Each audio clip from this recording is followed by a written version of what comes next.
Hey guys, welcome back to the channel. Welcome to another live stream. I hope you're all doing well on this Tuesday morning. How are we doing, people? Hope you're all good. Let me know where you are watching from today. Let me know what you're up to today.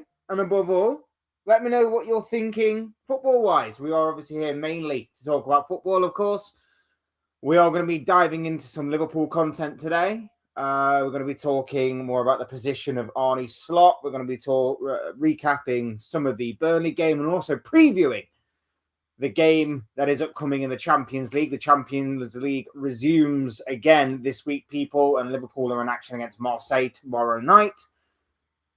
So that's all going to be coming up, as well as obviously anything that you guys want to talk about as well. So like I say, with all of these videos and live streams, hit the like button if you haven't already. Subscribe if you are new. Both things are always and probably be greatly appreciated.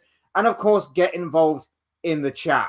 Get involved in the chat, people. Would love to hear from you all on what you have to say about any of those topics and more as we dive into this stream. But yes, like I say, first and foremost, hope we're all doing good. Let's talk some Liverpool. Let's talk some Liverpool. It's been a strange few days for Liverpool. It's been mainly, personally for me, not a happy few days. The Mark Gay situation playing out as it has done over the weekend, coupled by dropping points once again to relegation fodder in Burnley. It's not been a great few days. And yet here we are, Tuesday, the 20th of January, 2026. Arne Slot is still in charge.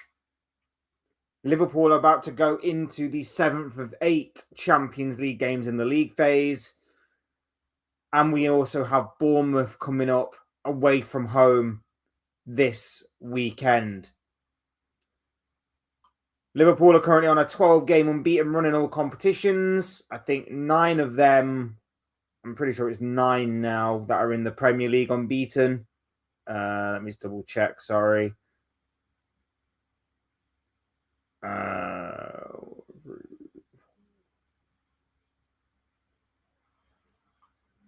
Sorry, 10 of those, unbeaten in the league. It is the most underwhelming and uninspiring unbeaten run that you will ever probably see in your lives.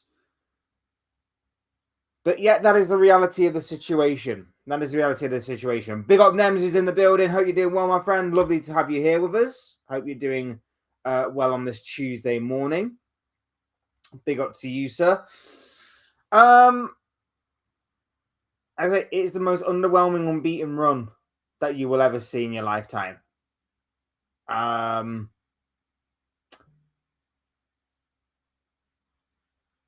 yet, Arne Slot is still our manager. There are now options either coming up to being available or are available right now that we could possibly explore. But yet, FSG, Michael Edwards, Richard Hughes are all backing the manager, it seems, as of right now. Giving every last minute of hope, faith in this manager. Even though the performances have been dire, even though the results have been underwhelming, on Saturdays, I still stand by what I said in my reaction video. I don't think Saturday's draw to Burnley was entirely on Slot. I think there are one or two things that maybe you can criticize Slot for in terms of maybe not making substitutions early enough and that kind of thing happening. But for the most part, I do think it was mainly on the players. I think it was mainly on the finishing of the players being so poor as to why as to why we didn't win that game. played all right in the first half especially. But, you know, that's how far the bar has fallen in terms of when we play all right against a relegation side.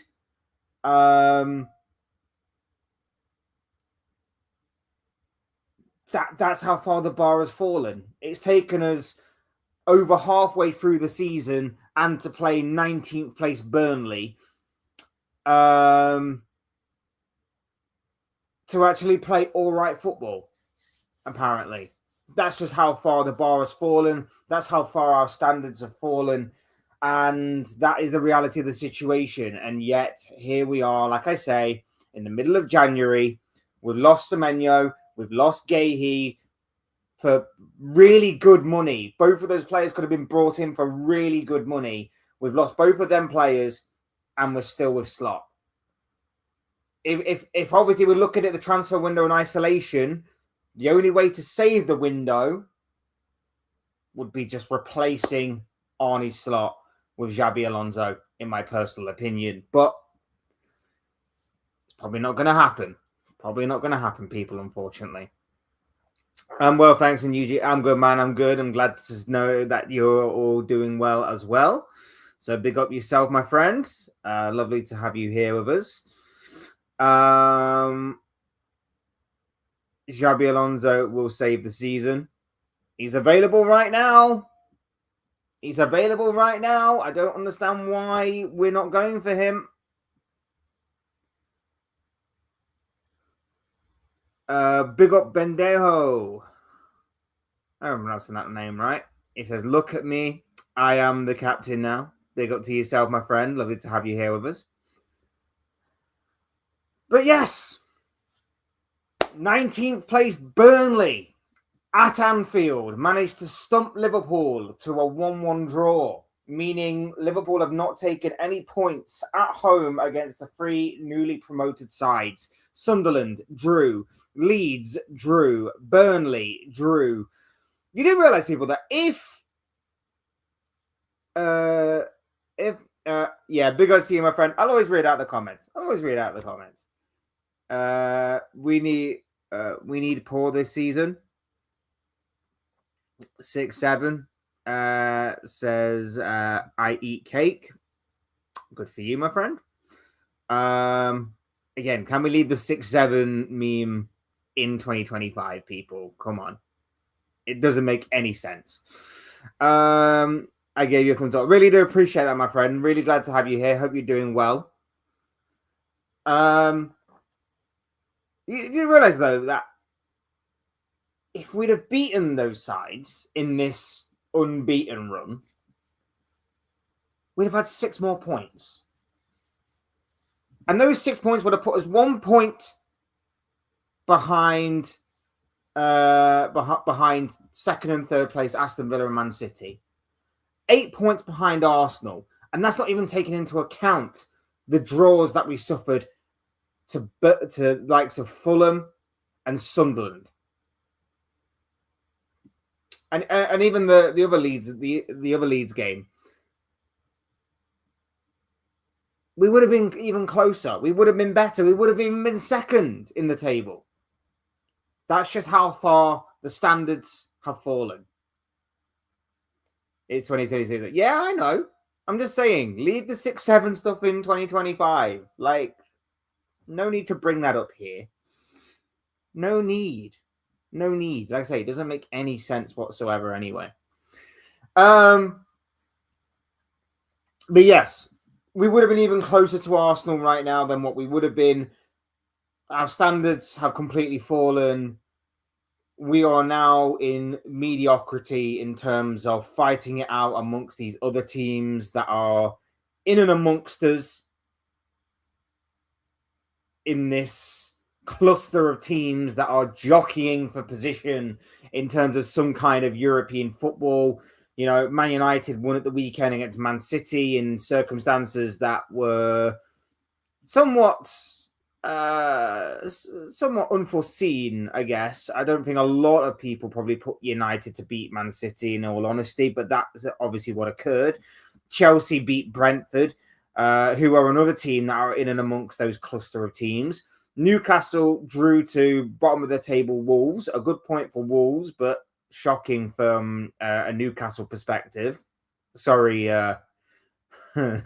sorry if you're listening, you know who you are. And obviously Sunderland are around. Everton obviously picked up a massive win against Aston Villa at the weekend. So there's a large cluster of teams that are in and amongst us that are waiting for us to slip up. And slipping up against Burnley is a slip up. Massive banana skin. Massive banana skin that we did not navigate past, that we should have put away. And it's terrible. It really is terrible. Like I say, I don't think we played terribly in the first half. But again, it just shows you how far the standards have fallen, that any sort of positivity in this season is basically based off an extremely low bar that previously has been set by the amount of games in which Liverpool have been pouring, in which Liverpool have probably not deserved to pick up wins, but we have picked up wins. For example, Tottenham, the Tottenham game. We did not deserve to win that game, but we did. All of a sudden, we go to Burnley. We play somewhat better, but we don't get the win that we desperately needed. But yeah, here we are. And this is why I say, this is why Liverpool need to act. We need to act. Because if you're not buying anybody in this transfer window, at what point do you think that this is going to improve? The performances are going to improve. At what point do you think that way? Because we've been waiting 22 games in the Premier League for performances to improve at a consistent, sustainable level. Even more so when you consider that we've had a couple of Carabao Cup games, 6 Champions League games, a Community Shield game, and 1 FA Cup game. When you add all of those games together, and you can tell the performances have not been sustainable. Okay, there've been some good performances here and there. In the Frankfurt game was good. The Real Madrid game was good. The Aston Villa game was good. The Arsenal game that we battled to a 0-0 draw was good, and even the 1-0 Arsenal win was okay to an extent. And then you look at other games as well, and you go, well, there was a couple of spells here and there. There was a good half against Everton in the first half. There was, a good 70 odd minutes or so against Atletico Madrid or whatever. Nothing sustainable, nothing consistent. And yet here we are over halfway through the season going, well, nothing's improving, nothing's sustainable, nothing's picking up. Where do we go from here? And if you're not going to buy anybody to try and help this situation, at what point, why don't we just throw in a towel now of the season? Why don't we just throw the towel in now of the rest of the season? Because does anybody genuinely think we're going to win the Champions League? I don't. I think if we go to Bayern, if we go to PSG, we're going to get absolutely destroyed by those teams. Anyone think they're going to win the FA Cup? Again, I don't. I think I think we've got a difficult draw as it is against Brighton. But even if we navigate past Brighton, if we pick up a City, an Arsenal, even like a Chelsea maybe at Stamford Bridge, as much as obviously Chelsea might be in the mud right now, a little bit, at least anyway, still going to be extremely difficult games for us to navigate past. And there are only 2 realistic options at trophies. The Premier League is over and done with, in my opinion. The FA Cup is difficult to navigate through, but might be our best hope of a trophy, depending on the draw that we get round to round, if we can get past Brighton, that is. Champions League, we will probably make it to the knockout phases, but beyond that point, it's anybody's guess. And then if or when we do get a Barcelona, a Bayern Munich, or a PSG, that's curtains as far as what that's concerned. We have gone into this season as Premier League champions, spending 450 odd million, and we're coming out with it empty-handed. That is unforgivable.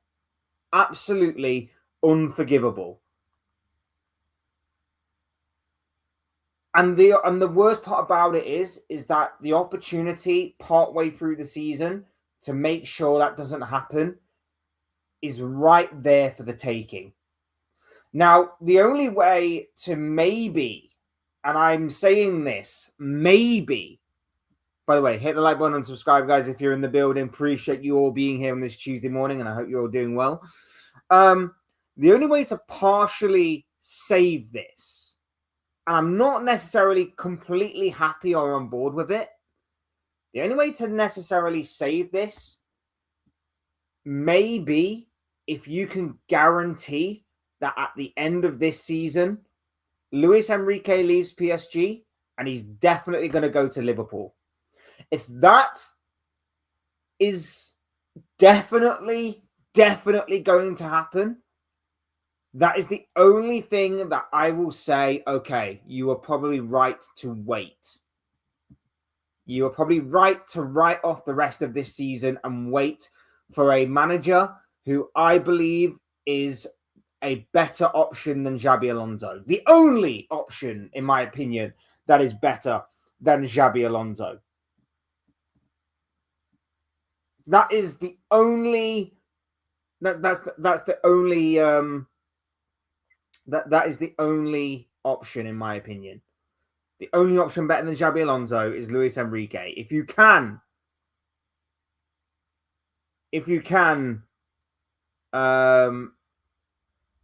guarantee me that,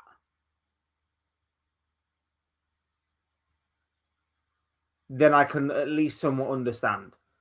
But do I have hope that that will be the case? Do I think that will be the case?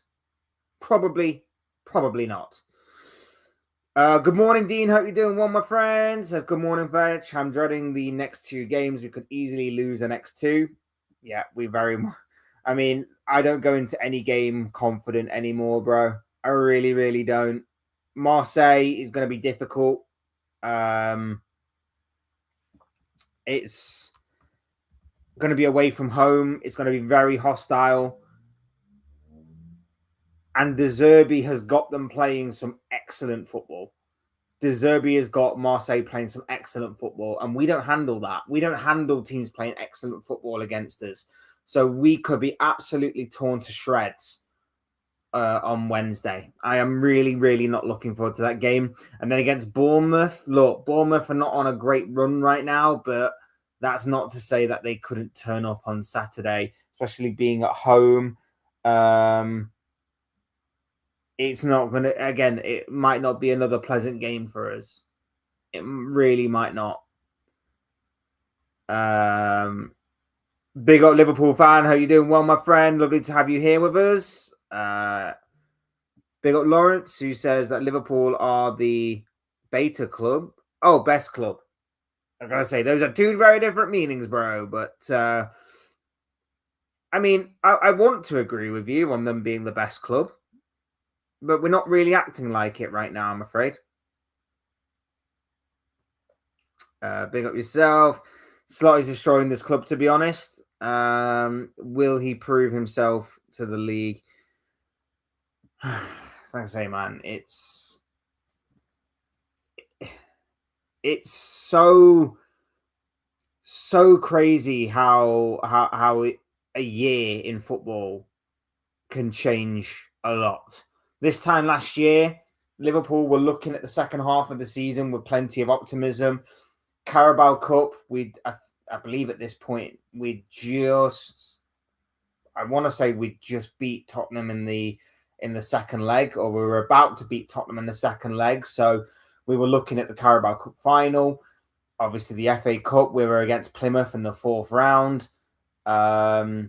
Premier League, we're well on top of that. And, of course, the Champions League, we were on top of that as well. And going into the final game of the league phase with nothing to lose, nothing to gain, and looking forward to obviously who we'd get in the knockout stages.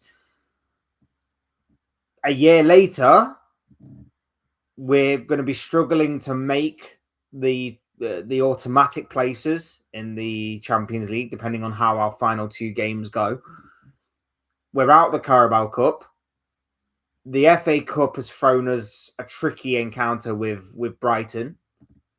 And the Premier League, to say that we've obviously spent a lot of money in the summer, our race is already over before it even began.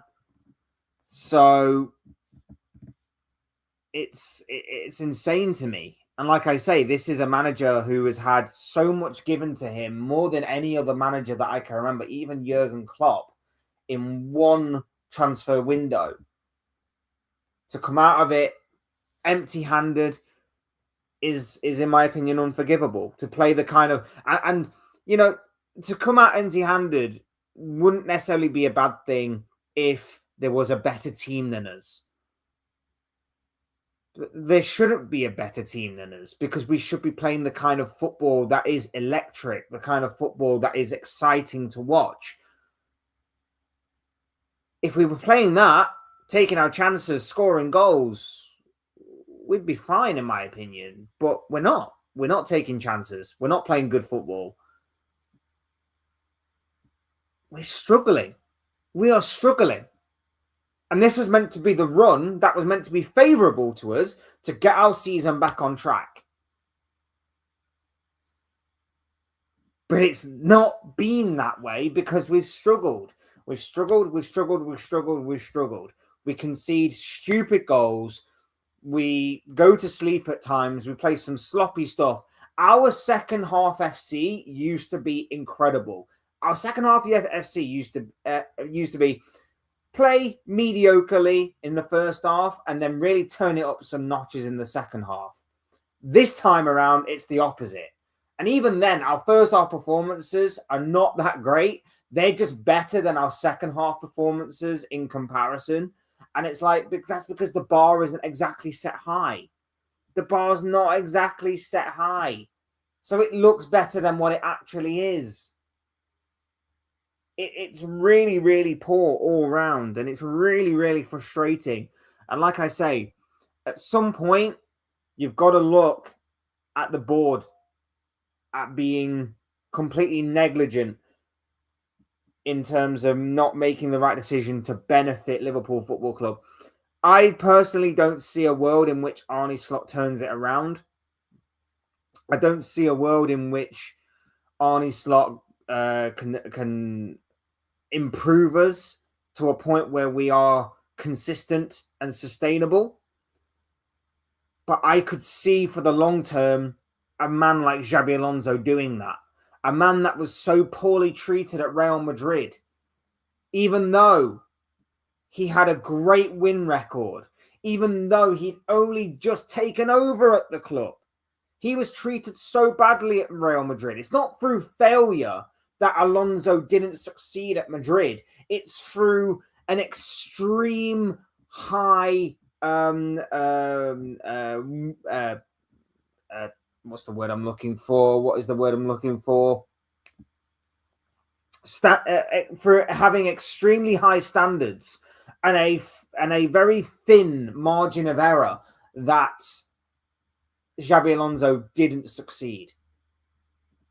Didn't have the long-term impact that he was probably hoping to have at Real Madrid. That's the reason why it didn't work out for him at Real Madrid. But over at Liverpool, we'll treat him like royalty. Treat him like royalty. Treat him with the utmost respect that a Liverpool legend like him deserves, warrants. It's something that definitely needs to happen, in my opinion. Like I say, unless you can guarantee that Luis Enrique is coming in the summer, go for Alonso right now. Go for Alonso right now. He's the second best option out there. He is possibly, in terms of the managerial game, the next best thing. And that might be a big statement, but look at what he's done in Germany. Look at the short amount of time he spent with Real Madrid. Absolutely incredible. And yet, this opportunity might pass us by. And I don't want to be sat here in a year's time or 18 months' time regretting not taking that opportunity that was basically presented on a silver platter in front of us, only for us to turn it down and say, no thanks, we're sticking with this manager who has had a lot of money thrown at him, only for him to not succeed, only for him to flop, only for him to produce some of the most boring football us Liverpool fans have ever seen in our lifetime. And on top of that, produce an unbeaten run of form, which is uninspiring, somewhat undeserving, and very, very lackluster. Very, very lackluster. It is so boring, so draining. And you can tell the boos at Anfield at the weekend. It's not exactly been an unknown fact that Slot has been losing the Anfield crowd. Not just the online crowd, but the Anfield crowd for some time. That on Saturday is telling. Extremely telling. Because as much as I personally think that the majority of the blame was on the players in terms of their poor finishing. If it was a one-off game, the boos wouldn't be there. If it was a one-off game, it would be frustrating that we couldn't beat a relegation team. But guess what? Those games happen from time to time. Look at Arsenal. They drew and dropped points to Forest. Some Arsenal fans are going to go crazy because some of them are like Arteta outers, and some of them just like to seek doom and gloom wherever is possible. But for the vast majority of the Arsenal fans, it's like, oh, that was really frustrating. But you know what? Those games kind of happen. And us as Liverpool fans, we know that those games happen because last season we had those games happen. We lost to Nottingham Forest in our only game before we lost in, again, April or end of March to Fulham. We drew to the likes of Newcastle away from home. We drew to Fulham. We know that those games happen every single season, whether you are top of the table, mid-table, or at the bottom of the table. Those games happen every so often. So if it was a one-off game, the boos wouldn't be there. But guess what? It's not just about a one-off game. It's not just about an isolated incident in a vacuum. It's about the entire bigger picture. And the bigger picture is that this unbeaten run right now is the only crutch that this man is standing on in terms of not being sacked straight away. Simple as that. Simple as that. It's the only thing he's got going for him right now. And even then, it's not good enough. Deport yourself. I don't really know what to say to that, to be honest. I am from this country. I was born and raised in this country. Strange comment, my dude, but big up, Eric. Hope you're doing well, my friend. You seem to have some issues.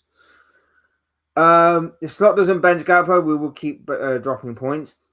You want to know what the funny thing is? Funny thing is, he actually took him off on Saturday. That was the surprising thing. He took him off and put Engamoa, of all people, on. That was like mind-boggling as to how and why he did that. But yeah, I do agree. I feel like we should see more Engamoa, less Cody Gakpo. And my hope would be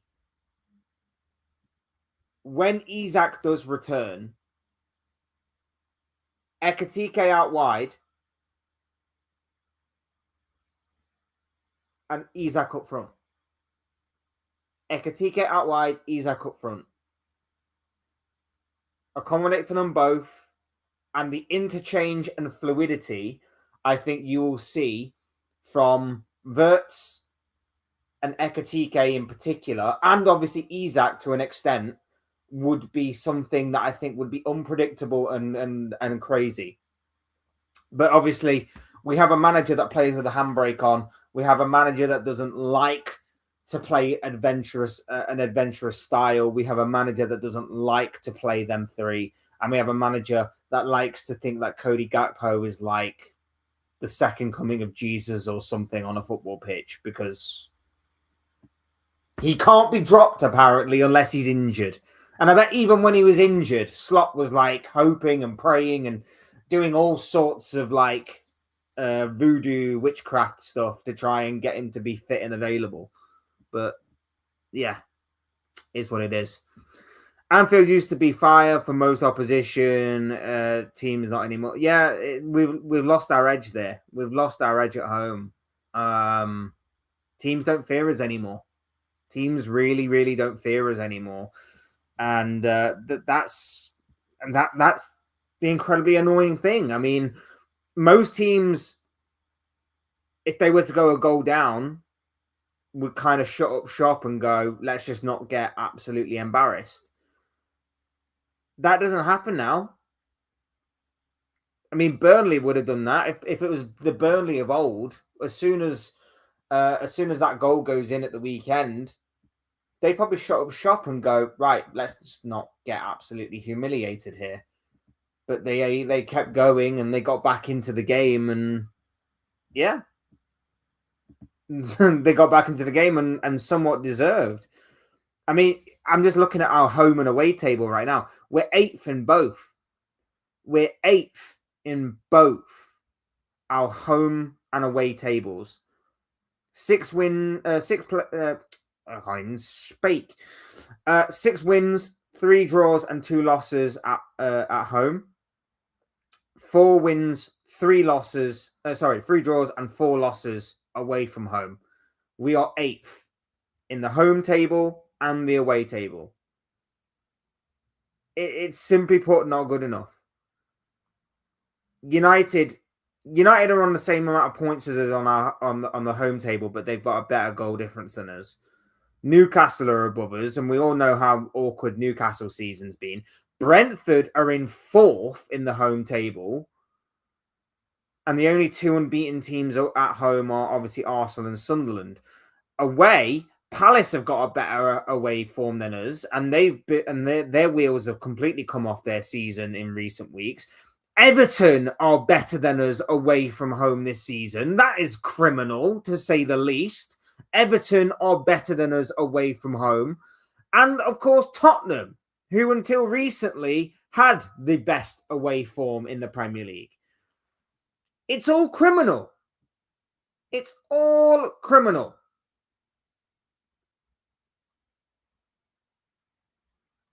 It's all criminal. Big up Tony is in the building. Hope you're doing well, my friend. Lovely to have you here with us. Says, morning, Fletch. I need this slot dead football nightmare to end. So many fans, me included, don't have the energy for games anymore. And you know what, mate? Could not be any more spot on if you tried. I don't have any enthusiasm for Liverpool anymore. I have very little enthusiasm for Liverpool. I should be excited that we've got a Champions League game tomorrow night. I should be really looking forward to a challenge away from home in France, in Marseille. And I'm not. At least I've got very little enthusiasm for it. I'm looking around at other Champions League games and I'm going, you know what? That might be interesting. That might be exciting. Oh, we've got us coming up. Great. Because The only entertainment is going to be from Marseille and De Zerbi, because De Zerbi plays some really nice and attractive football. Easy on the eye, looks very, very good. He's even got Højbjerg. You remember Højbjerg? He's even got him playing in a system that plays nice football. We can't even get the likes of McAllister, Gravenberch, Wirtz, Ekatike, Soboslai. We can't even get them to play nice football. And he's getting players like Højbjerg to play good football. Make it make sense. Make it make sense, please. But yes, that's where the entertainment is probably going to be coming from. We're going to try and do everything to disrupt them. We're going to try, sit deep, do our usual thing, play boring football, slow the game down. Yeah. It's gonna be an interesting one. It's gonna be an interesting one, but it is what it is. Feline Gaming says King Cobra UK version. I'm sorry, I don't understand the reference, I'm afraid. Don't understand the reference, I'm afraid. So that one went way over my head. Damn, Harry Potter's had it rough after graduation. Still talking about Quidditch. I'm not that posh for Quidditch, I'm afraid. Not that posh for Quidditch. But yeah, how are you doing well, my friend?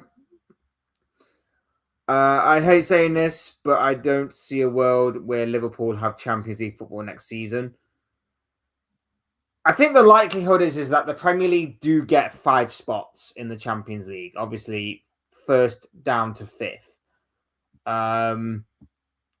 We're not going to win the Champions League, so we're not going to qualify through that gateway. I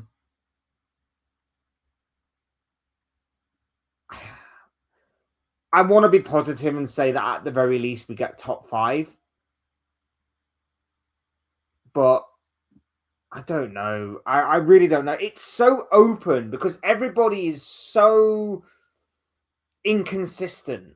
It's such an inconsistent league, and I'm really struggling now to debate whether that is because the inconsistency shows how competitive the league is outside of maybe the top 1 or 2 or maybe 3, or whether or not it makes it for a poor league. And I know that as soon as a Liverpool fan says, oh, it's because it's a poor league, every Arsenal fan jumps on it and goes, well, you weren't saying that last season. Well, okay, let's flip the script. Last season, you were saying it was a poor league. This season, you're not. So, again, it works both ways.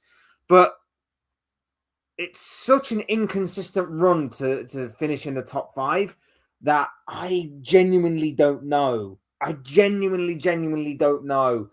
I want to obviously back us and say that we should do. But it's going to be very, very awkward and difficult to finish there. I mean, let's just have a look at the fixtures coming up. So we've got Bournemouth. I'm talking mainly Premier League here. So we've got Bournemouth coming up this weekend. To finish off January, we are going up against Newcastle at home, which is going to be extremely tough. Then we have Man City. That's going to be extremely tough, obviously, for obvious reasons, regardless of the kind of form that City are in right now, which is, again, somewhat falling into the inconsistent category. Then we face Sunderland away from home. Sunderland, like I say, the only team other than Arsenal to be unbeaten at home this season. So, that's going to be extremely difficult for us. Then we've got Nottingham Forest the week after the FA Cup. We'll have Brighton on Valentine's Day in the FA Cup, but then the week after we face Nottingham Forest. Forest have always been our Achilles heel, so again, I'm not taking anything for granted there.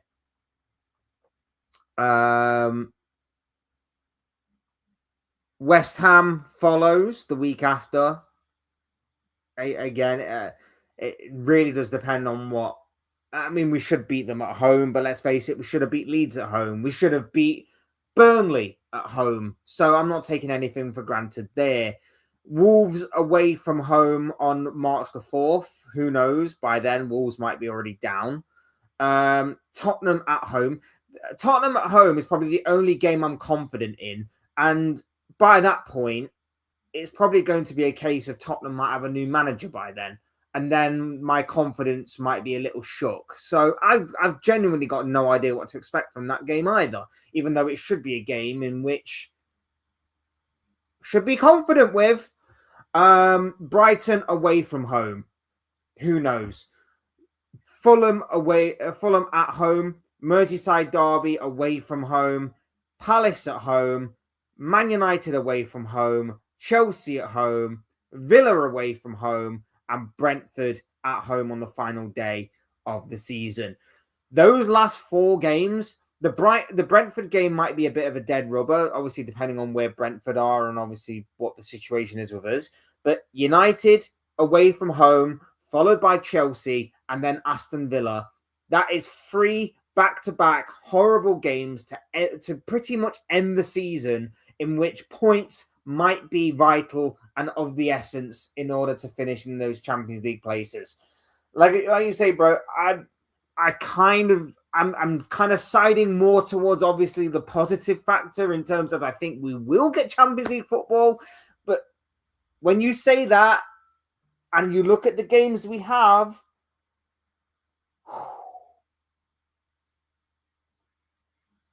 I would not be surprised because, like I say, Chelsea, Man United, and Villa are probably going to be the teams that we're going to be battling to maintain in those Champions League places ahead of those teams. I know there's 5 places up for grabs. Villa, they might have Europa League commitments as well in between. It's going to be a very interesting battle, and those 3 games in particular are going to be massive in terms of determining who gets Champions League football and who doesn't. Big up Rodrigo's in the building. Hope you're doing well, my friend. 3-4 loss in the Premier League. We can say goodbye to European football, to Champions League football next season. Slot out, Alonso in now. If we want to have any hope of saving this season, and it's obviously not a guarantee, then yes, slot out, Alonso in straight away. I don't understand what we'll be waiting around for. I mean, this group wanted Alonso to begin with. This group wanted Alonso to begin with. This group, as soon as Klopp said he was leaving, they wanted Alonso. Us as fans, most of us wanted Alonso. And now that Alonso is available, now that Alonso is there for the taking, go and get him. Go and get him. This regime right now is not going to improve, in my opinion, under Arne Slot. This is the peak now. This is the peak. Boring football mixed with being somewhat difficult to beat, but we'll only turn up in certain games. We'll only turn up in certain games when we feel like it. It's one of those situations where I really am struggling to see a world in which this improves. And because of that, I just don't think it's going to improve. And if it's not going to improve, what's the point in sticking with it till the end? Make the call, which is why the title of the video is Time to Act. Time for Liverpool to act. We need to act fast on this. Like I say, I don't want this to be a missed opportunity. I don't want Alonso to be going to a Man United, a Bayern, I don't know, maybe a Man City at the end of the season if Guardiola was to leave. I don't want us to be in a year's time or 6 months' time or whatever, looking at this situation and going, this was a horribly missed opportunity because FSG, Michael Edwards, Richard Hughes, and whoever else decided, no, we need to stick with this. It's ruthless, maybe. but it's what's best, in my opinion, for Liverpool Football Club. And that is something that I always want and back for my team. If I'm proven wrong in several months' time, I will stand by it, because I will still say I wanted this to happen. I may have been wrong. Fine. Shoot me down. God forbid someone was to get a prediction wrong. But at the end of the day, this is what, in my opinion, will be best for Liverpool Football Club. Thank you, Arne Slot, for winning us our 20th Premier League title. Absolutely incredible season. Brilliant memories. But unfortunately, it's time to go. You've changed Liverpool in terms of the squad. We had one of the most exciting and most insane transfer windows ever. And as well as in Liverpool Football Club's history, it was absolutely incredible just to be producing the kind of, talk, debate, content about the kind of players that we were interested in, and we actually went and bought. Usually it's just Liverpool are interested in this player. That would be incredible. But then that player goes elsewhere. This time it was Liverpool are after this player. Liverpool actually got that player. Wow, amazing. But it just hasn't worked out. It just, simply put, has not worked out. And it needs to change. It needs to change, in my opinion. All of this needs to change for the better. It needs to change for the better. It needs to change to improve Liverpool Football Club. And for me personally, look, again, I don't wish to completely disrespect Arne Slot. I think there is a good tactician in there with him. I think, though, that Slot's management style better suits a team that is punching upwards, which is what Liverpool were doing last season, because nobody really expected us to win the league. No one was expecting us to pick up from where Jurgen Klopp left off. We were punching upwards last season, than this season where we're punching down. I think Slot is better at doing that than doing that.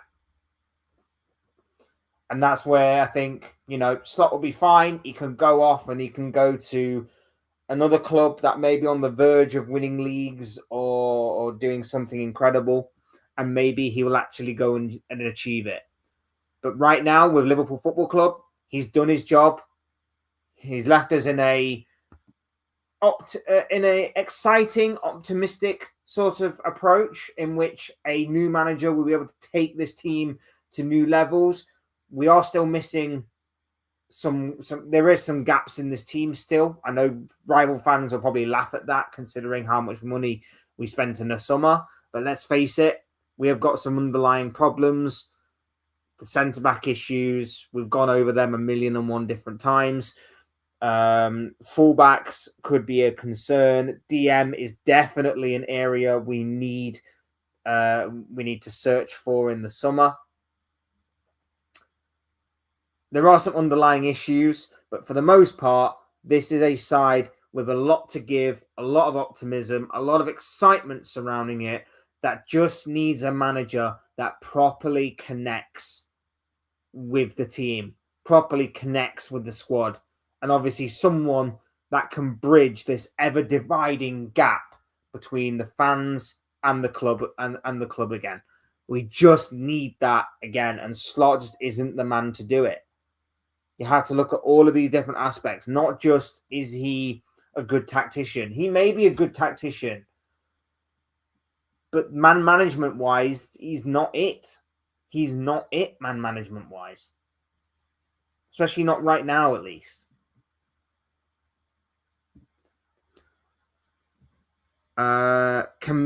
Carmino Pillar, I hope I'm pronouncing that name right. I hope you're doing well, my friend. It says Bastoni going to Liverpool. You know what? I'd pray and I hope that would be the case, mate. I really do hope that is the case, because I think he's a terrific defender. Solid.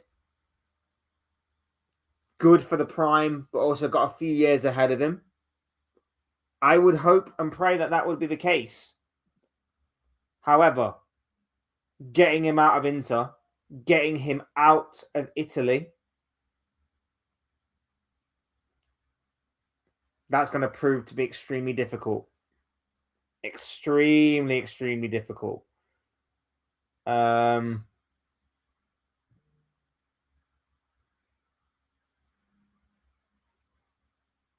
don't know if that will actually happen or not. And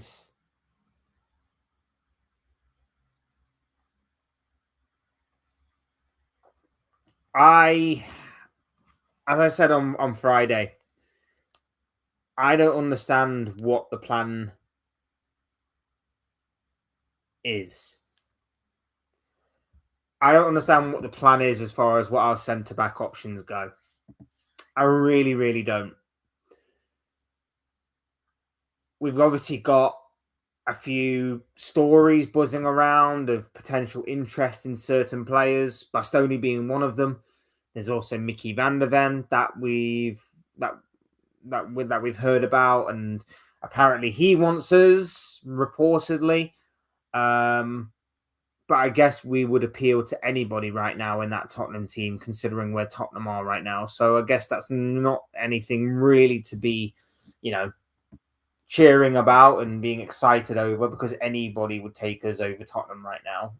Even with how bad we are, Tottenham are much worse. I don't know what our options are going forward, and I don't even know if the club know. And the reason I say I don't even know if the club know is because they didn't see Mark Gahey, who went to Manchester City for £20 million. £20 million in just transfer fee alone as a marketable opportunity. They did not see Mark Gahey for 20 million, even though we had agreed personal terms in the summer, even though we had agreed a fee of 35 million in the summer, even though he passed his medical in the summer, even though he was wearing Liverpool merchandise in the summer on deadline day, we did not see going in for Mark Gahey in January as a marketable opportunity.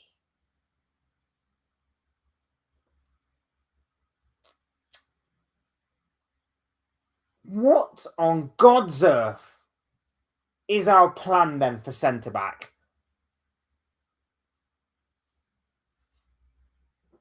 What is it?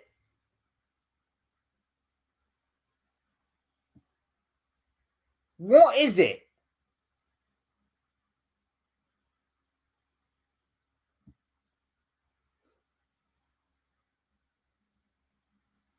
Reports going around today saying that Liverpool and Konate are still far apart on agreeing a new deal. He'll be off in the summer. Gomez is injury prone. Leone's a kid who obviously has suffered a horrific injury that needs to be delicately recovered from.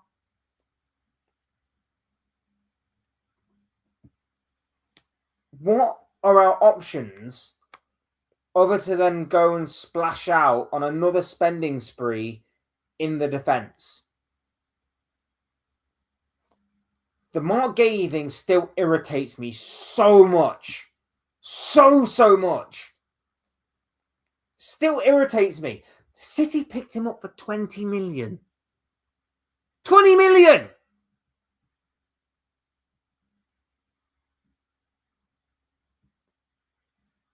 And people are acting like Oh, it's not that big of a deal. It's only Mark Gahey.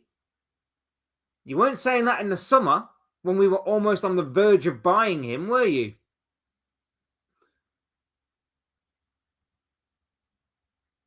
So why the change in attitude now?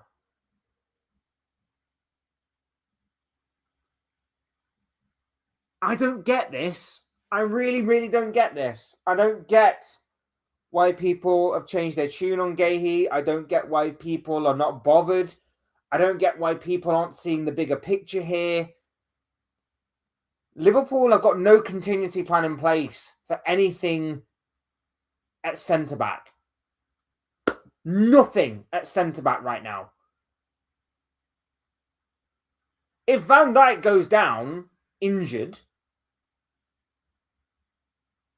we're done for. We are 100% absolutely done for. If that happens, if that occurs, we are done for.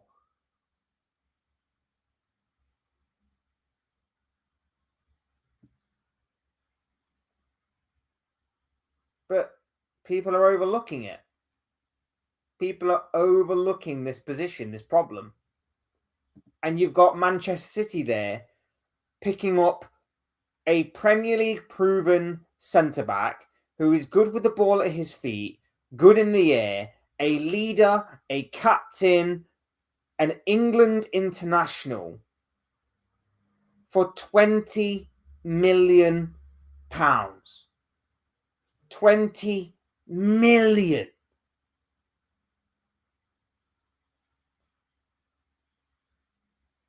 £20 million on that. It's a steal. It's daylight robbery. It's absolutely insane to me. And there were people in my stream on Friday that were saying, oh, but Fletch, he's gone there for 300k. No, he's not worth 300k. You want to know why Man City put 300k in his contract? You want to know why he's earning 300k a week? It's because of the cheapened price on the fee. Work it out, people. If he's earning 300k a week, in a year, he makes just under £16 million. Just under £16 million Mark Gahey will earn in a year. Now, if you times that 16 million by 5.5, that roughly works out at about £85 million. Mark Gahey in 5.5 years, if he sees out this original contract, will earn £85 million. Add that on top of the 20 million of the transfer fee, that's 105 million. That is a minimum of 105 million that City are willing to invest in Mark Gahey. Forget agent fees and all the other kind of fees that go along with it.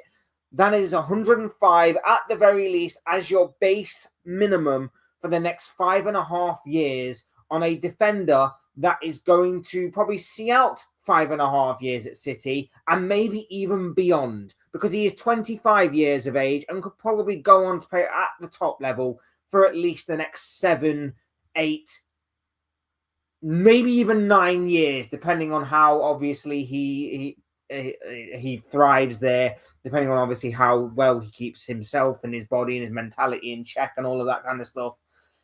That is a steal, because what Liverpool are now going to have to do is, I highly doubt that there is a defender that is either on the same level or even better than Mark Gahey for something 20 million or less. So what Liverpool are going to have to do now is they're going to have to find someone that is either on the same level or more than Mark Gahey, and they're going to have to buy him for double, triple, maybe even quadruple the amount that Manchester City bought Gahey for. Triple that amount in terms of transfer fee. Then they're going to want 200k a week, which we don't even want to give Konate 200k a week based on his performances this season. Can't really blame them, but it's not like we've got a lot of options that are coming out of our ears in terms of centre-backs.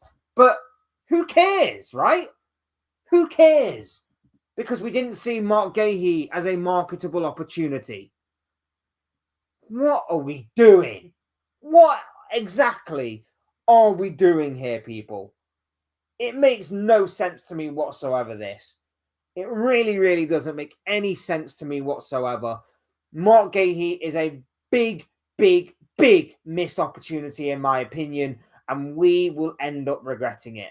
We will end up regretting it because we didn't pull the trigger early enough in the summer and we didn't go back in for him in January when the opportunity presented itself. Instead, we do the usual Liverpool thing. We sit on our hands and we wait and we hope. We hope that everybody else misses the opportunity. We hope that everybody else doesn't pull the trigger. We hope that everybody else is blind to the fact that this was a good opportunity, and we hope that we can just pick up the pieces at the end of it. We were hoping to shave off that 20 odd million and pick him up on a free transfer at the end of the season. That's what we were hoping for. And maybe there is an argument to maybe suggest that if injuries to Gvardiol and Diaz hadn't have happened, maybe we could have done. But there's a big opportunity and a big problem in that, in terms of that might not have happened because we have this manager that is managing us to a poor performance this season, even after spending 450 odd million in the summer, where we probably are going to end up this season empty-handed, trophyless, and the threat of Champions League football maybe not even being there for Liverpool next season, which I'm sure Gahey would love to jump at the chance of going to a Liverpool team with no Champions League football for his first season at the club.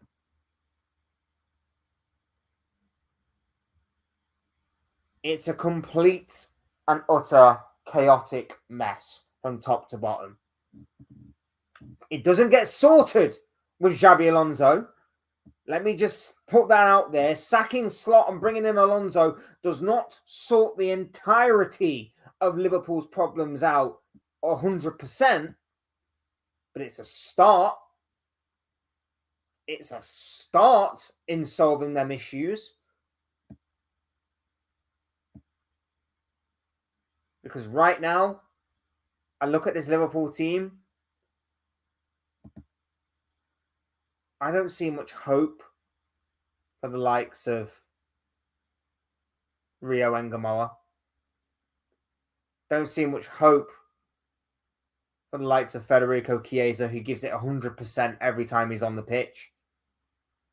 Don't see a lot of hope for the progression of the likes of Jeremy Frimpong and Milos Kerkez.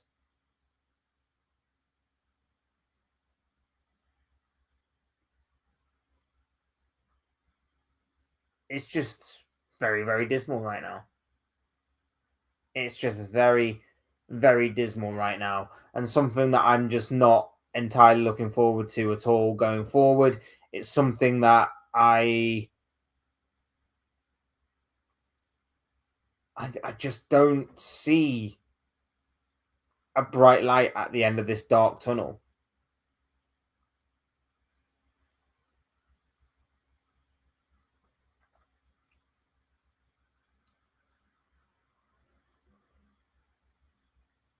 Like, I want to see it. I want to see a bright light at the end of the tunnel. But it's difficult. It's difficult when your youngsters are not getting the game time they deserve.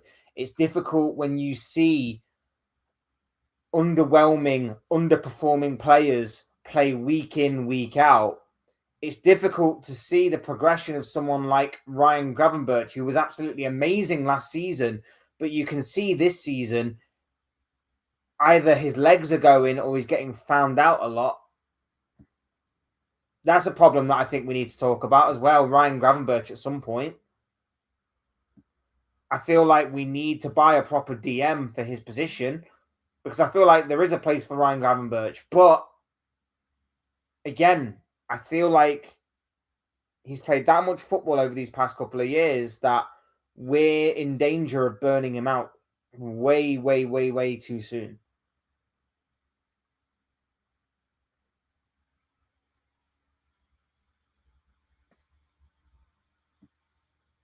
So, I don't know, people. Where do we go from here? Where do we go from here? Because I feel for the welfare and the well-being of these players. I feel for the progression of these players. And in terms of bringing players in, you can't be telling me that they're not looking at the prospect of joining Liverpool and looking at what some of these other players are going through that are already there and going, actually, you know what? Thanks, but no thanks. I'm going to go over here instead. I'm going to stay here instead. I'm going to go to this club instead. That's my fear for the future of Liverpool Football Club. And even then, even after all of that,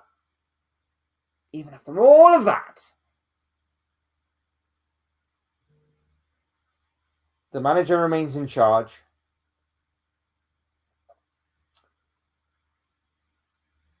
Like I say, we are currently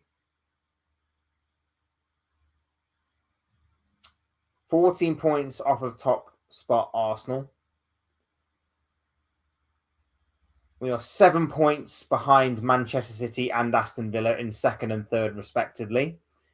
We are fourth, 1 point clear of Man United, 2 points clear of sixth place Chelsea, and 3 points clear of seventh place Brentford.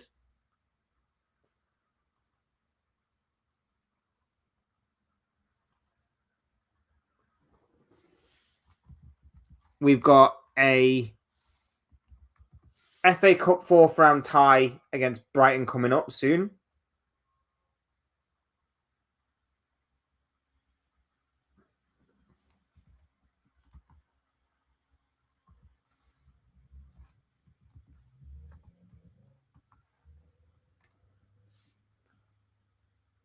And in the Champions League, we are currently 9th, which is a spot outside of the top 8 that qualify, with a game against 16th place Marseille, who have played 6, won 3, and lost 3. And the situation is pretty much in our hands.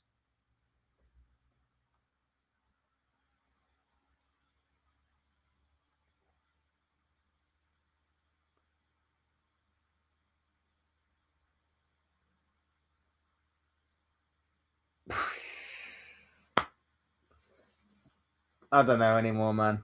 Like I say, I'm losing my enthusiasm for this team. I don't want to. I hate that I'm even saying that. But I genuinely am losing my enthusiasm for this team, this club.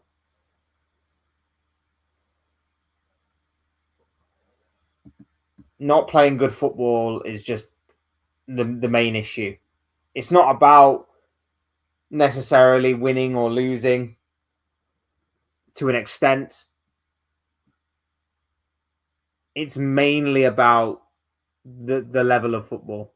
The level of football, which is boring, which is terrible, which we've been praying and hoping for it to improve as the season's gone on. But it hasn't. It's been dreadful. Absolutely dreadful. Dean asks, where is Liverpool's vision? Well, both really can be questioned. But yeah, I agree. I'm fearful of my mental health. If that's basically just down to football, I feel you. Obviously, if it's being genuine, talk to someone, my dude. Always here. I'm sure the community is as well. But yeah, I agree, man. Like, I'm not looking forward to it. So Marseille's coming up. How are we all feeling for Marseille? Are we feeling confident? I'm not. Like I say, Marseille are playing some really good football. De Zerbi's got them playing some really good football. We obviously know about De Zerbi from his time at Brighton, so we know that that's not exactly like a hidden secret or anything like that. We know that De Zerbi does play some nice and attractive football, attacking-minded football at times.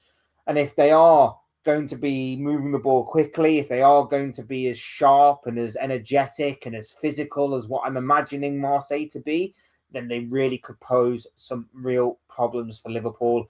And this is where I fear that Liverpool might have to go into a game that they don't want to go into.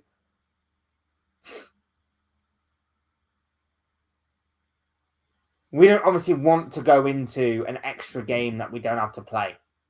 That's why we need to win this game and give us a best possible chance, an opportunity to obviously play in the last 16 without having to play this knockout to the knockout stages. We really do need to win this game. But I genuinely don't know. The upside in this game is that Salah's back. Hopefully. Maybe. Potentially. Salah back for this game, I think.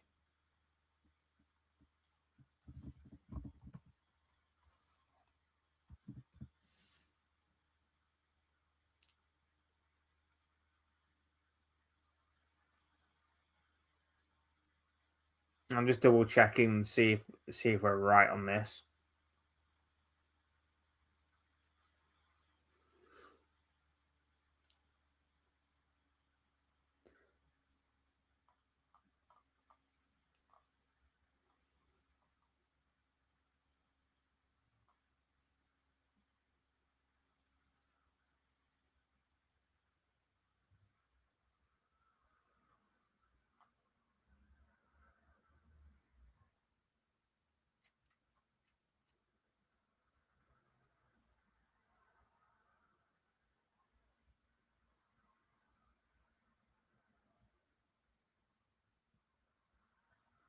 So looks like we haven't made a decision yet on whether or not that will be the case. And I've just seen something that is incredibly stupid. But yes, really looking forward to seeing if Salah is back. Hopefully he is. It'll be the only upside to this game. But I can just imagine it right now that this unbeaten run we're on right now, if we are to lose and Salah comes back, everybody's going to be there. All the journalists, everybody associated with the club, well, not just with the club, but just in mainstream media, are going to be there waiting to pounce on this situation and say that Mo Salah is the reason why Liverpool lost. They didn't lose before. They were on an unbeaten run before. But that's why they lost. And the reason I say that is because Sky Sports have put out a video saying, could Mo Salah's return disrupt Liverpool's momentum? What momentum? Momentum is like a gradual progression. Momentum is like it's a gradual sort of a gradual build up of something. Like, we've got no momentum whatsoever. We're just on an unbeaten run, which is very, very underwhelming and somewhat undeserving. What momentum has Mo Salah got to disrupt here? What momentum? Why Sky Sports, honestly, just their coverage of things is just so dire and dreadful. It's unbelievable. I'm gonna just say ZYX Ility. I don't know how you pronounce your name. If you've got a name that you want to go by, my friend, feel free to drop it in the chat. But big up to you, bro. Hope you're doing well on this Tuesday morning. It says, why do you support Liverpool? Because we win or we play gegenpress. I support Liverpool because they were the first team that I watched play football when I was 3, maybe 4 years old. I loved Michael Owen at the time. Michael Owen, I watched Michael Owen play and he made me fall in love with football. Then, of course, broke my heart when I was a kid, moving to Real Madrid. But I stuck with Liverpool. Then, obviously, moved on to my new hero, Steven Gerrard. Love Steven Gerrard. And yeah, that's why I support Liverpool. And obviously, win, lose, or draw, they will always, always, always be my team. But that doesn't mean that I can't lose enthusiasm in my team based on the way that we play. Like, obviously, I'd love to win every game, but I know that's not possible. I also know that it's not possible to play well in every single game. But I would like us to play well and win the majority of our games. And maybe those two things don't necessarily intertwine all the time. Maybe we win games whilst not playing well, and maybe we lose games when we play well. But because those are like those are the kinds of swings and roundabouts about football. But yeah, it's just one of those things. I love Liverpool. I love football. So that's just mainly the reason why. Like, it's nothing to do with just, I just want to win every single game. It's about the journey. Otherwise, if it was about the kind of standards of just winning, why doesn't everybody just jump team every single year? Why doesn't everybody just become Real Madrid, Barcelona, PSG, Bayern? Why wasn't no one for the past 5 years before Liverpool won the league last year a Man City fan? It's why this whole standards FC and winning means everything and anything less is losing.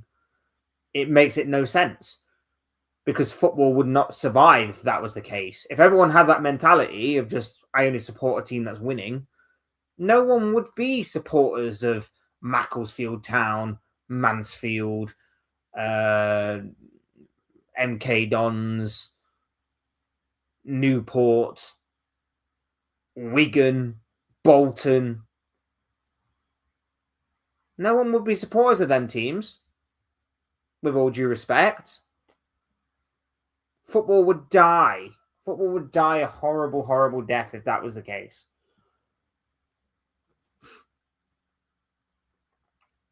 It's looking dark, bro. Hopefully FSG act ASAP. Well, they should have acted a long time ago. They should have acted a long time ago. They should have acted after Manchester United. They didn't. They should have acted after Nottingham Forest. They didn't. And they most definitely should have acted after PSV. And they didn't. It's basically the reason why I am worried that they are not going to act at all until either it's too late or we've just written off a season, which is the most stupidest thing ever, considering that we spent a long time renegotiating the contracts of two players whose careers are winding down to their conclusions. We spent so long negotiating the contracts of the likes of Virgil van Dijk and Mo Salah that we've just wasted an entire year of those contracts because this club just failed to act. This club failed to act when they had the perfect opportunity to do so, to maximize the contract potential and, of course, the influence that both of those key players have on this squad, on this team, and on this club. We have missed the boat. We have missed a huge opportunity, and it's not for the first time that we have done that. If you want to support Liverpool when they only win, I don't think Liverpool needs supporters like that. That's not me, bro. Like I say, there are, and I feel like every fan base probably has supporters that basically only tune in when they're winning. I'll tune in whether we win, lose, or draw. But at the same time, in saying that, I can basically, I can have the opinion or the feeling that there are games that I will go into this season and I will either be not confident in winning, or I will go into it and go, you know what, I'll still watch the game, but I really can't be bothered to watch another 90 minutes of dire, boring, uneventful football, which will probably put me to sleep. I can still go into it with that feeling.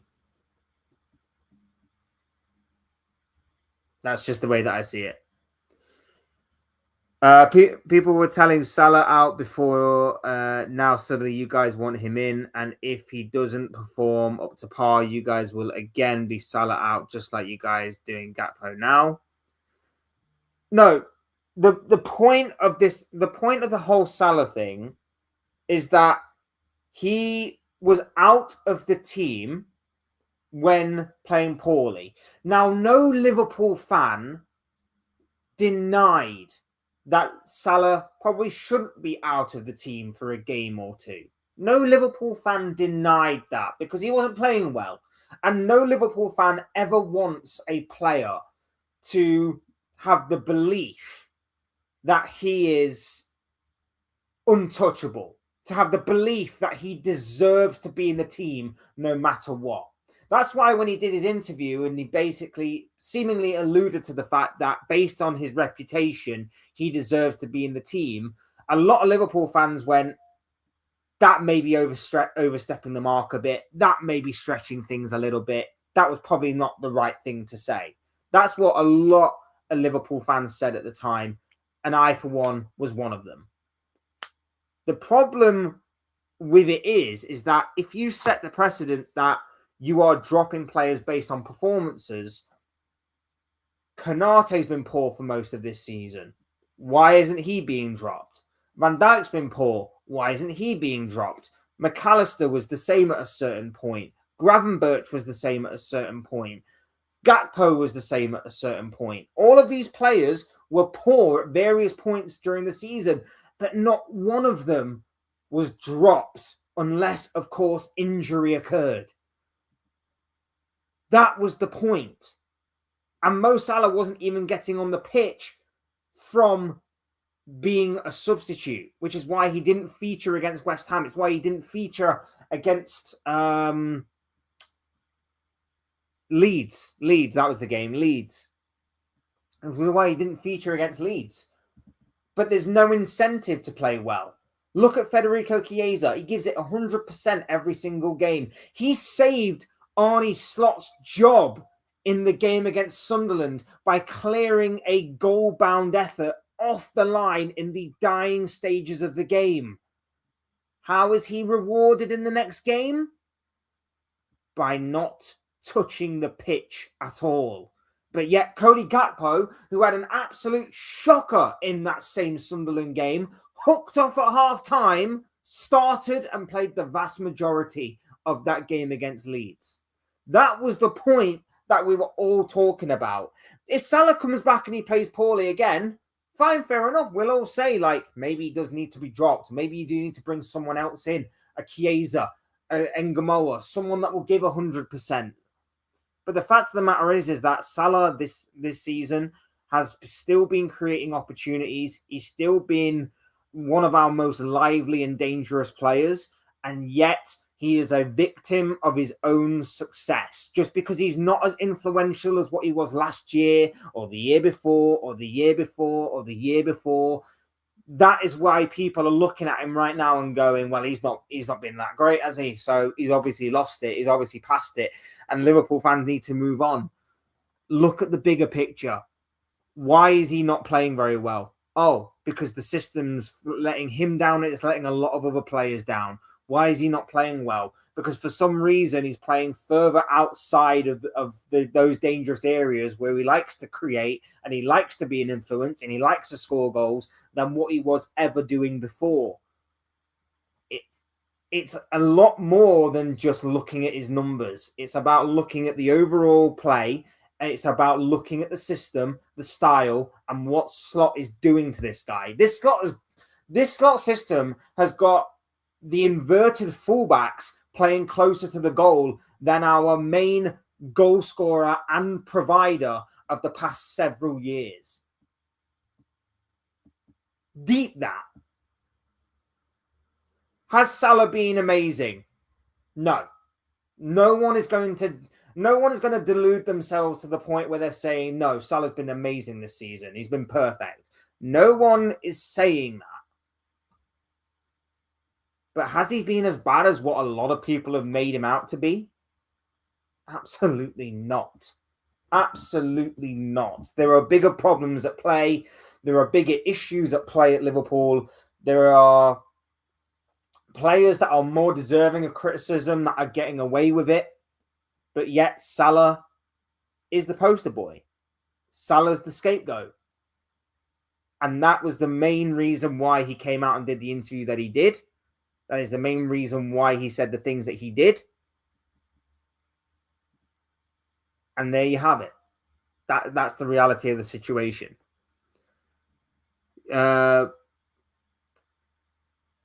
going to Vinov. I'm going to just say Vinov. I do, again, apologize if I'm butchering the name, my friend. I do really apologize. I am so not good with names.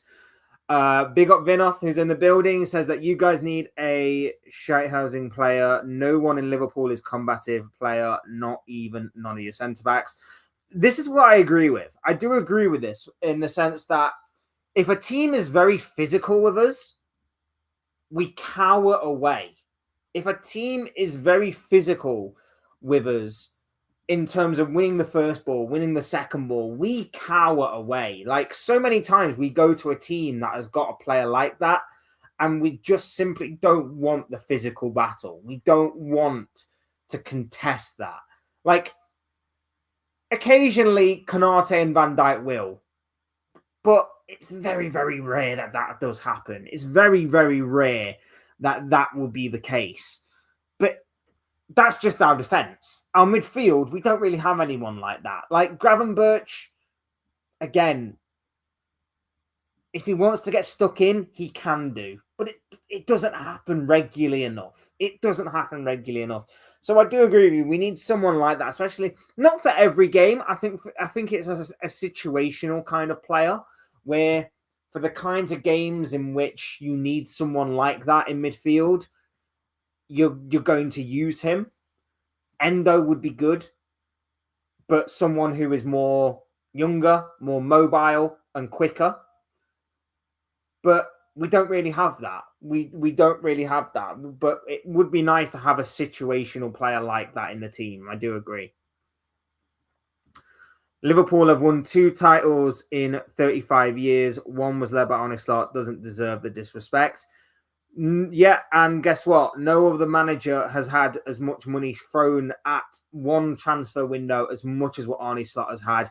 And yet we have gone backwards. Yet we have gone back to the end of the Brendan Rodgers era in terms of how poor we are playing, in terms of how dreadful we look, and in terms of how underwhelming we are right now. So I guess on some level, he kind of does deserve the criticism. Entitled fans. In what sense? In what sense that we want the best for Liverpool Football Club? Doesn't everybody want the best for their own football club?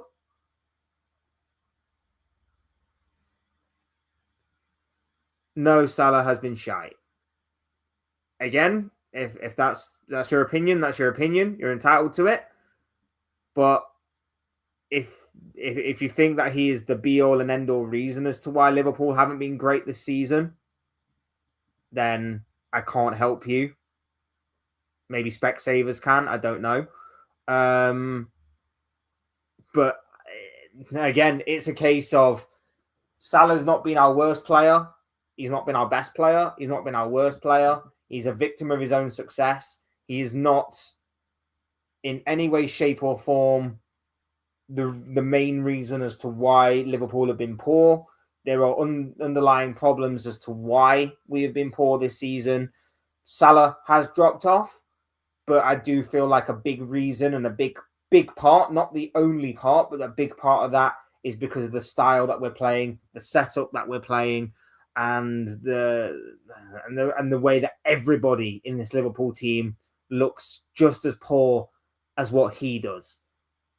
It's not an individual thing, because if it was, it would just be one or two individuals and not everybody in that team. Not everybody in that team, but it is everybody in the team. You can maybe say Ekitike is an exception. You can maybe say Szoboszlai up until recently was an exception. But everybody else in that team looks underwhelming. Everybody in that team looks poor. That's not an individual thing. That's not a player thing, because we know how good these players are. That is a coaching thing. That is down to the root cause of the head coach, Arne Slot. Missing every easy chance. Yeah, Salah misses chances like anybody else does. I've seen Haaland miss chances that have been very easy. So what? It happens. Liverpool might give Slot another season to gauge whether he can challenge the title, and they decide whether to sack him or not, which makes sense. As for now, it's a rebuild. Expect bad performances. Big up Void the Killer. Hope you're doing well, my friend. I don't think we can wait. I don't think we can wait, because as much as you say it's a rebuild, the main spine of the team was there. The main spine of the team has been there all season. Alisson, Van Dijk, Konate, McAllister, Gravenberch, Salah. Them 6 players alone, the main spine of the team. If you want to take some parts out, you can maybe even throw Robertson in there. You can maybe throw even more experienced players in there, like Joe Gomez, for example, like Cody Gakpo, for example. If you wanted to, the main spine of the team is still there to challenge, and we've not challenged. Like, if we weren't to win the title this season, fine, fair enough, but you at least needed to, at the very least, challenge right the way through until the final day of the season. Top 4 is not good enough for a side that won the title last year and went and spent 450 million on established players. Established players, not like kids. We haven't done a Chelsea project of turning our football club into like an orphanage, or some of them might still have parents, but like a kids home. We've not done what Chelsea have done. We've actually spent the money on the vast majority of them being established players. One of the best playmakers in the entirety of football these past few years, topped with one of the best strikers in world football these past few years, on top of one of the best promising young strikers in the past few years. Those 3 mainly, along with an incredible, explosive right back, and of course, the best left back in the Premier League last season in a lot of people's eyes. It's not as if we've spent money on unproven talent. Yes, there is still a long way to go for some of these players. They can reach new heights. They can take their games to whole new levels. Of course they can. But for the most part, these are players that are established. These are players that have been playing at the top of their game for a while. And we've still got a spine of players that are top quality, top class. And it has been ruined. It has been ruined this season by a manager who has decided to get rid of everything that worked for us last season and stick with what didn't work for us last season. That's just my opinion. Like I say, you're entitled to have your own opinion. You're entitled to obviously challenge me, and I welcome the challenge. But that's just the way that I personally see it. That's just the way that I see what our issues are. Like you say, I can understand why people from the outside looking in might see it as harsh. I can understand why people from the outside looking in might be going, he's just won you a Premier League title. Why aren't you giving him more time? Why don't you give him more respect? I can understand that to a certain degree. but scratch beneath the surface and you'll understand why Liverpool fans are not happy this year. Vino says expectations of fans doesn't mean entitlement if you spend big and having a good squad. Yeah. There aren't going to be too many fans that are going to be happy spending 450 odd million in one summer and be happy with just finishing fourth. Chelsea has spent 2 billion in 3.5, 4 years or whatever it is. You think they're happy? You think they're happy with their current position? No, of course not. Arsenal have spent 1 billion since Mikel Arteta's taken charge and has only got one FA Cup to show for it. Do you think Arsenal fans are happy that it's taken them this long to get in a position where the chips and the cards have fallen perfectly for Arsenal to possibly be crowned Premier League champions in the 6th time of asking for Mikel Arteta? Of course not. They'll be happy when it eventually happens, of course. But it's taken them 6 years to get there.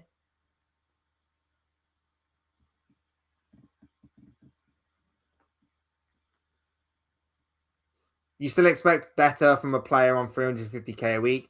Yeah, and no one's denying that. No one is denying that Salah should be playing better. But there are underlying issues as to why he is being hindered this season. Like I say, and like I say, it's not just Salah as well, but the entire team has been underwhelming. The entire team hasn't performed to the level that we expect from them or we know they can play to. And that's a problem. If it was just one or two players, you can probably put it down to individuals and say, he's not performing very well, this is on him. This person's not performing well, that's on them. But it's the entire team. It's the entire team. Barring maybe one or two exceptions here and there, it's the entire team. This is what I've been saying all season long. The entire team is struggling. And when the entire team struggles, the root cause of those issues is mainly the manager.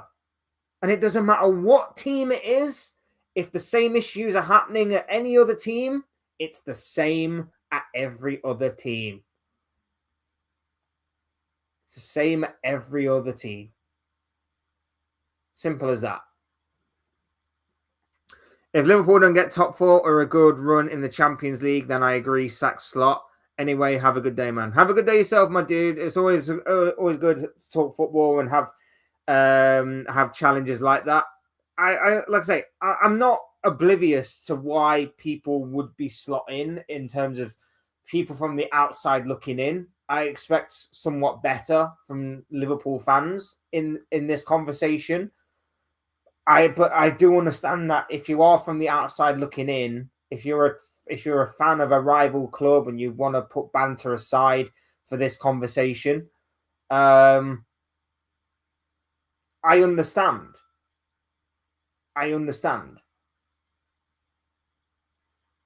But I expect better from Liverpool fans in this. I kind of do. Are you on Facebook? I'm not on Facebook, I'm afraid. I very, very rarely use it. Very rarely use it. X, though, I am. I don't remember my at off the top of my head, but I am on X, and might just be Flex 96 actually. But yeah, I'm on X, and obviously the YouTube. Fair, mate. Yeah, I appreciate your challenge, mate. I appreciate the challenge, and like I say, from the outside looking in, I get the argument to keep Slot. I do, because again, it goes back to this whole standards thing that really does annoy me. It's like, he won you a Premier League title. Most fans would love to see that in their lifetime. You've got to see it twice in 5 years. You should be happy. I am happy. I am so glad. I'm so happy that we won the league title last year. It was absolutely amazing in all different aspects. what happened during it, what happened when it was happening, and what happened afterwards were all absolutely phenomenal. But you can't just keep living off nostalgia. You can't just keep living off of past results. You have to obviously keep moving forward in football because, as I said earlier, things can change very, very quickly. And what's obviously happened and changed very quickly in these aspects are that Liverpool Football Club have since moved on. We have since gone on to spend massively in the summer, and we've been left shortchanged in terms of what we've seen on the pitch this season. We've been left shortchanged in terms of excitement, entertainment, and above all, success, which is something that obviously Liverpool have built themselves upon. And not only that, but in terms of what we spent in the summer, we need to see the rewards of what has been put into the hard work of it all. That obviously has not happened. Guys, make sure you are liking, subscribing on the video and the channel. Really do appreciate each and every single one of you being here. Big up to you all. Hope you're all doing well on this Tuesday morning. We're going to go for a little bit longer before I have to skedaddle. I've not ever used the word skedaddle until that point. What is wrong with me? Liverpool's problem is always not securing the contracts of top players in time, like Trent, Salah, Konate. How this club is considered well run. In other aspects, it is somewhat well run, but I agree with you. Like, and here's the thing as well. Before Michael Edwards and Richard Hughes came in last season, we obviously had incredible amounts of like turmoil and all kinds of crazy shenanigans going on behind the scenes.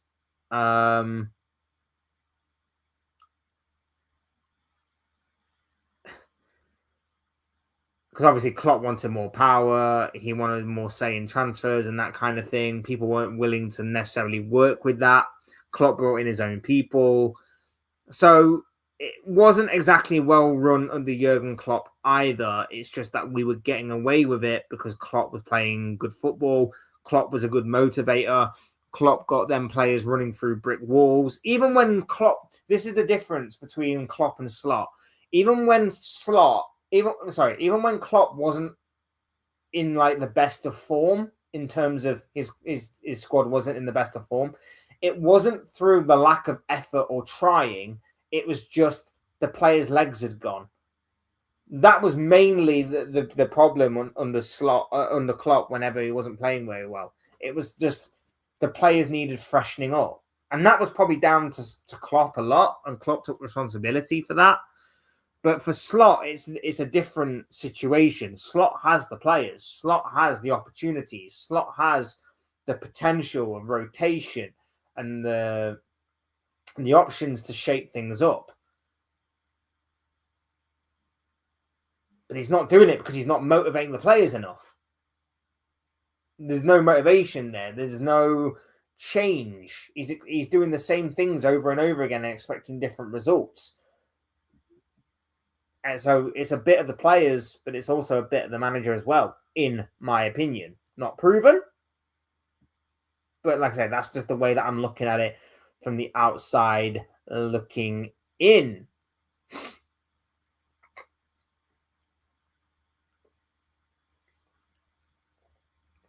I don't want to butcher your name, my friend, but big up for being here. Like I say, if you've got a preferred name that you want to go by, make sure to stick it in the chat.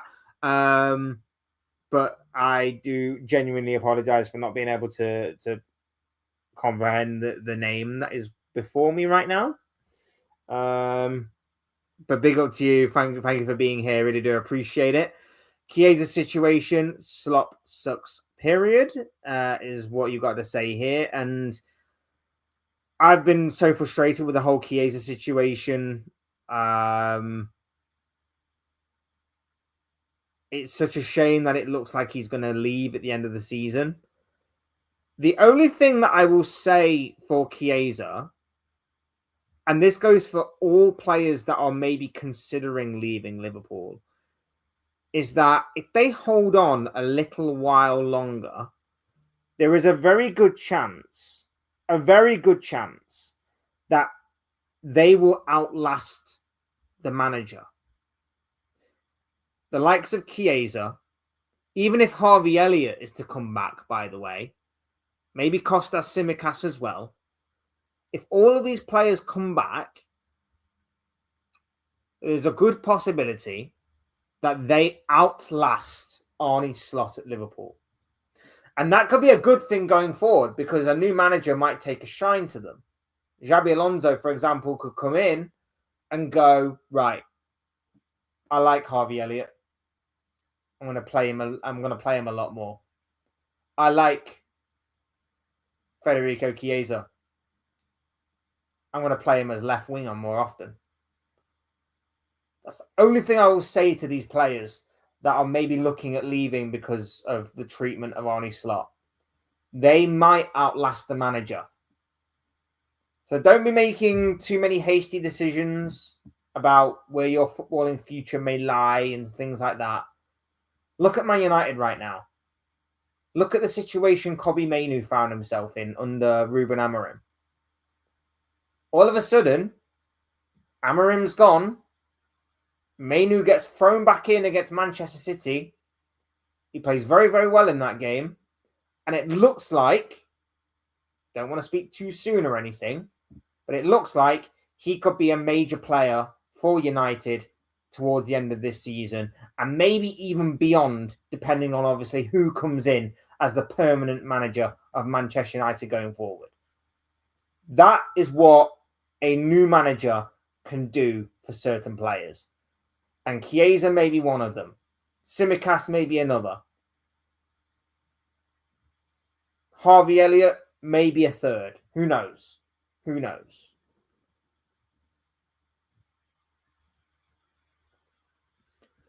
Gahey getting 300k plus a week. How does anybody compete with that? Like I say, the only reason he's being allowed to get 300k a week is because the original price was low on his transfer fee.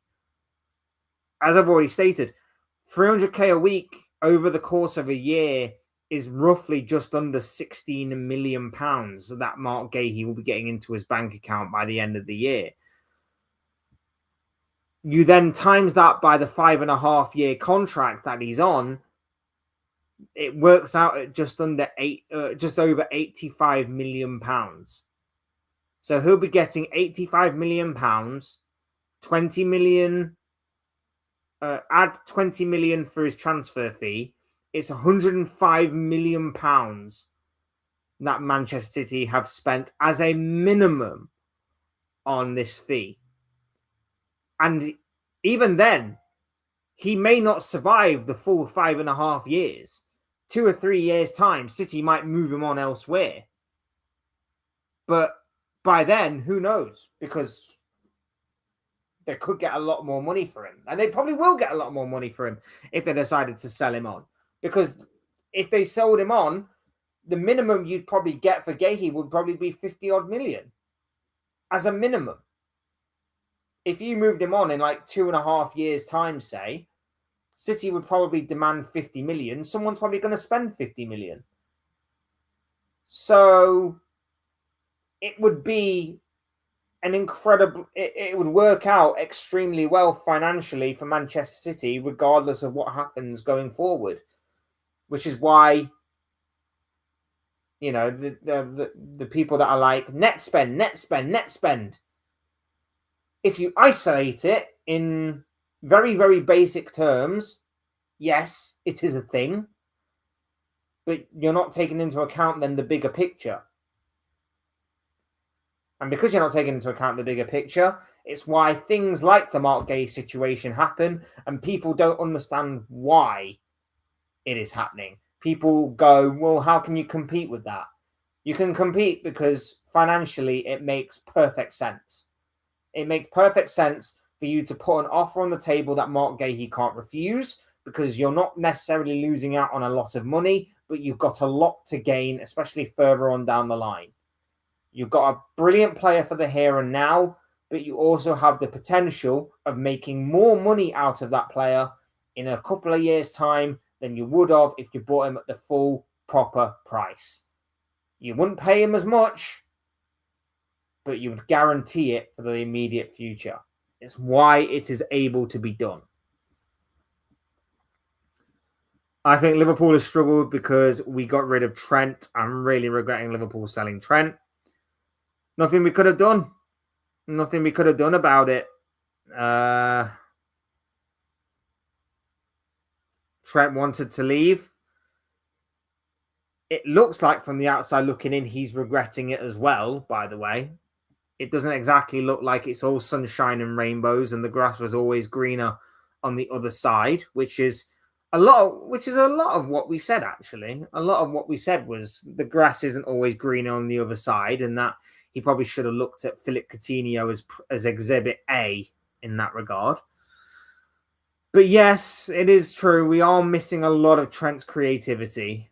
I do think that Wirtz would have loved to have played with Trent. I feel like Wirtz would have loved to have played with Trent. Isak definitely would have done. Ekitike would have loved it as well. I feel like those three players in particular would have loved to have played with Trent. But yeah, it isn't to be. It isn't to be. It isn't to be. It wasn't to be. It is what it is. Any incoming for Liverpool this window, or Slots not to be trusted with any more money? It's an interesting topic to talk about, really, because obviously it looked for a while like we were going to go back in for Gahey. That didn't obviously happen. Liverpool said it was not a marketable opportunity, which I find to be a lot of BS in all honesty, because, you know, it's a massive opportunity that we just haven't taken. And then obviously the Semenyo deal fell through as well, even though reportedly we were looking at Semenyo and there was a lot to maybe discuss there as far as what Semenyo was concerned. So maybe they have withdrawn money, and maybe it is because of the way that Slot's obviously playing this season. But I don't know if that is the case, because I always say, like, you don't build a squad for a manager. You build a squad for an identity. You build a squad for your long-term envisionment of Liverpool Football Club. And all the manager or head coach does is they come in, they see that envisionment, and they go, right, we'll play this way, but there's going to be a couple of tweaks to put my own kind of stamp on things, which is why Klopp, when he came in, kind of set that precedent down. Slot coming in and picking up where he left off aided us to a point where it wasn't like we were starting from scratch. It was just Klopp coming. It was just Slot coming in, picking up from Klopp and going, right, all the good stuff of Klopp we'll take forward, but I just want to tweak a few things, which is why we're able to win the league last season. And then this season, it's completely started from scratch. Slot's gone, rip all that up, toss it aside, and do it my way. Oh, look, my way doesn't work. Oh, look, we beat Real Madrid, but that wasn't through my way. That was through getting rid of my principles and winning through whichever way means necessary. Oh, look at that. We beat Inter as well. Again, not through Slot style, but through him getting rid of his principles and doing something out of desperation to kind of save his job. Okay, cool. So it is an interesting debate as to whether or not he's lost the backing of the board in terms of the money aspect, and we're just riding it out. But I always think it's a dangerous precedent to set, because you miss out on so many opportunities when you just decide you're not having any more money and therefore no more players, because it's harming the long-term aspect of the football club. It's also dangerous because if you're not trusting him with any more money, why are you still then trusting him to carry out the job in the first place? surely you just get rid of him, you bring in a new manager,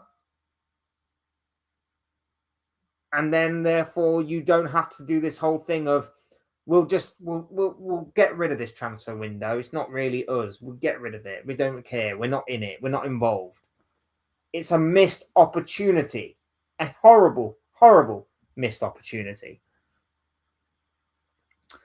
Big up, bro. How you doing? Well, lovely to have you here with us. It says, can someone take control of this football club and sack Hughes and Slot? Seems like too much to ask, doesn't it? It seems like it's too much to ask for certain people. Oh, it's a nightmare, mate. It's a nightmare. Would you have Trent back if he wants to come back, or is there too much water under the bridge?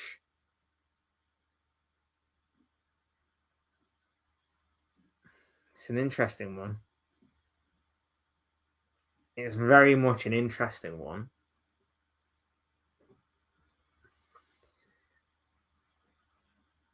He'd have a lot to do to win over some uncertain fans. For me personally, like I say, I sat on the fence very much when it came to the whole Trent thing. Like I say, I saw why he would want to leave, but I also said that it was probably not the right call to leave. And I also saw it from the perspective of Liverpool fans as well, because I understand that you can't be saying the things that he was saying in terms of this means more.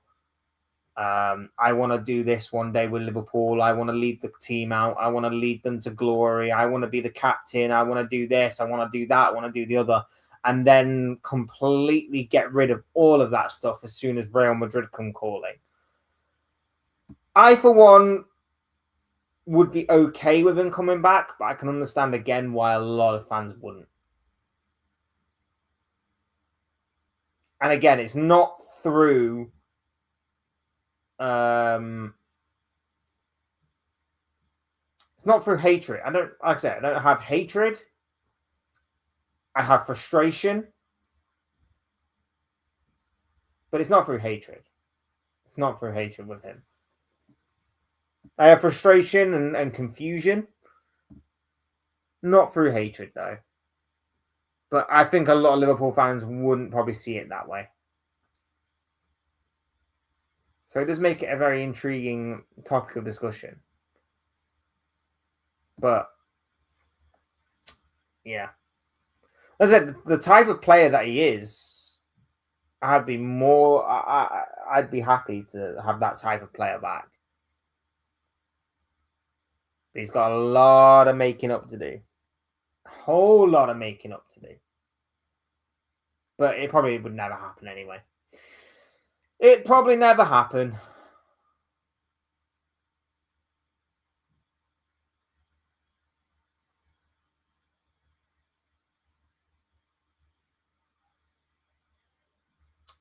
Cheers, mate. Good convo. Yeah, I welcome it, mate. I appreciate you. I appreciate you getting involved, and I appreciate the talking points you brought up. A lot of interesting stuff. And like I say, I love getting into conversations like that because it always is intriguing as to the perspective of other people, whether you are from the Liverpool fan base or you're outside the Liverpool fan base. It's always interesting to see and to know and to kind of understand and feel. It's one of the reasons why I like following other content creators that are probably not Liverpool fans. I like to get an insight into other clubs and what they're going through right now. I've said it before, like I watch a bit of Mark Goldbridge from time to time just to get a perspective on Man United. Like I say, I'm not a United fan, but I like seeing the perspective of other fans and seeing what they're going through and how they're seeing things. And then, of course, you can draw comparisons and parallels and, differences between their clubs and your own. But, yeah, like I say, I appreciate you being involved. I appreciate you being here, my friend. And hope to see you again soon. Look, we're going to wrap it up there, guys. Good talk. Very, very good talk. Like I say, talking a lot about how Liverpool need to act, talking a lot about Arne Slot. Looked a little bit ahead at the Liverpool and Marseille games. Like I say, I hope Liverpool win. I never go into a game wanting Liverpool to lose.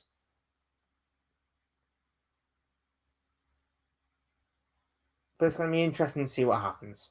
It's going to be very interesting to see what happens. Big up to each and every single one of you, including obviously Dean here. Says thanks. I see you soon, my friend. See you soon too, bro. Take care of yourself, and thank you for being here, my friend. Always good to talk some football with you. Like I say, hit the like button if you haven't already. Subscribe if you are new or want to see more content like this. Both things will always and forever be greatly appreciated. And as always, thank you all so much for watching and listening. I've been Fletch. Thank you all once again for being here. Thank you all once again for getting involved and all of that kind of good stuff. Thank you all for the love and support on the channel. And I will see and speak with you all again soon in another video or live stream or whatever it may be. Cheers, guys. Thanks everyone for watching. Take care of yourselves. Enjoy the rest of your day. Speak to you all again in the next one.